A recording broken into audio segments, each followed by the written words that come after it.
Chapter 14. Are you sure this is the only way to get in? Anna hurried alongside Henry and Jose. They'd left hastily scribbled notes about walking over to Terminal C to find a snack, just in case her father and Mr. McGilligan woke up before they got back. It seems so risky. Let's see. 3 kids sneaking into the baggage handling department of an airport without an adult going with them or even knowing where they are. Oh, and there's a big guy with a tattoo around here somewhere who may be trying to kill the next president. Henry scratched his chin. Can't imagine why you think it's risky.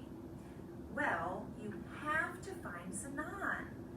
I just thought there might be a different way in with stairs or something.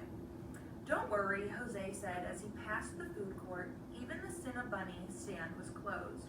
In theory, the chute will be angled so the luggage items will have a stable landing no matter how far down the baggage handling level is. That means we should have a pretty stable landing too. They walked down a long hallway back to the security checkpoint, and Jose pulled open the glass door. There was no metal detector to walk through to get out of the terminal, only in. The check-in area, so busy and bustling when they'd arrived this morning, was eerily empty. Only one counter was staffed by a jet blue lady eating a cupcake and reading a book called 10 Days to a Flatter Belly. Back here, Henry ducked behind an empty American Airlines counter. Anna and Jose followed, crouching down behind a computer monitor that stared back at them with a list of canceled flights. That's where we need to go, Henry pointed to an idle conveyor belt next to them. Any other time, it probably would have been chugging along with luggage, but now it looked as if the snowstorm had frozen it in its place. The belt led away from the counter and disappeared into an opening in the wall. Rubber strings hung down, blocking their view of whatever was on the other side. So that leads to the baggage place. Anna's heart thumped like one of the orchestra's drums. How do we know it's safe? It's not safe. Henry's voice was matter of fact. It's meant for suitcases, not people. Well, that's comforting. You know, Shh! Jose grabbed her elbow and yanked her down back behind the counter. It's him! Snakearm was heading in their direction.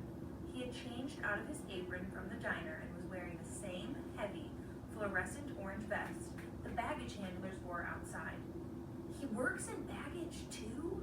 Anna whispered. She heard her own voice quiver and remembered her mom's anxious tone when the Serpentine Princes came up in their phone conversation before they got cut off. What had she been about to tell Anna about Vincent Goosen? Stay down, Henry whispered. Here he comes. Snakearm hurried past their counter and leaned up against the United Airlines desk as if they were talking into someone behind it, but no one was there. That's weird, Anna said. It's almost like, shh, Jose and Henry said together, just as Snakearm stretched a long arm over the counter. He must have pressed a button or something because the conveyor belt started to move.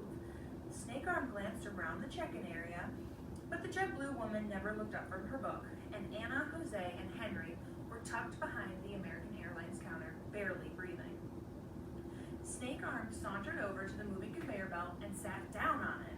He tucked his long legs in, hugged his bulky knees into his even bulkier chest, rode through the opening in the wall, and disappeared. The black rubber strips swung gently and settled back in place behind him as the belt came to a stop. Jose stared at the swinging flaps. You think he's a real baggage guy, or did he, steal that outfit? Henry's eyes got big. That'd be like the game Golden Oath. There's a treasure hidden in the 1,000-year-old castle full of nuns. So you gotta dress up like a nun and sneak in to knock out the guards. Are the guards nuns too? Jose asked. Henry nodded. Ninja nuns. Anna frowned. But there's no treasure here. As soon as she'd said it, she realized she might be wrong. If the flag was here, there was indeed a treasure at the airport. You guys, her eyes got bigger and bigger. If Snakearm works in baggage, he had the perfect opportunity to hide the flag in a really big suitcase or something, and now he's going to check on it, or move it, or hide it better, or something. We need to stop him. She turned to Jose and gestured towards the conveyor belt.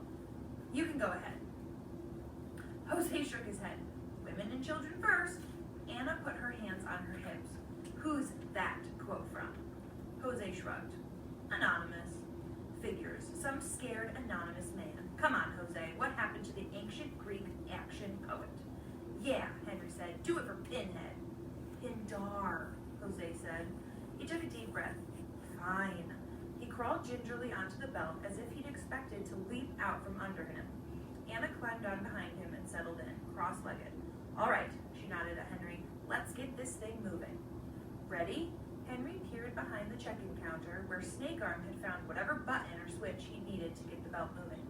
Must be this one. Henry poised a finger in the air. Hold on. Here we go. He pressed the button and leapt onto the belt just as it rumbled to life. This is awesome. Oh, Anna's stomach turned a flip as she rode behind Jose, headed for that black hole in the wall, on their way to whatever it ended up. The rubber flaps brushed against her face, and on the other side, there was only darkness. Before Anna's eyes had a chance to adjust, she heard Jose's cry. Wow!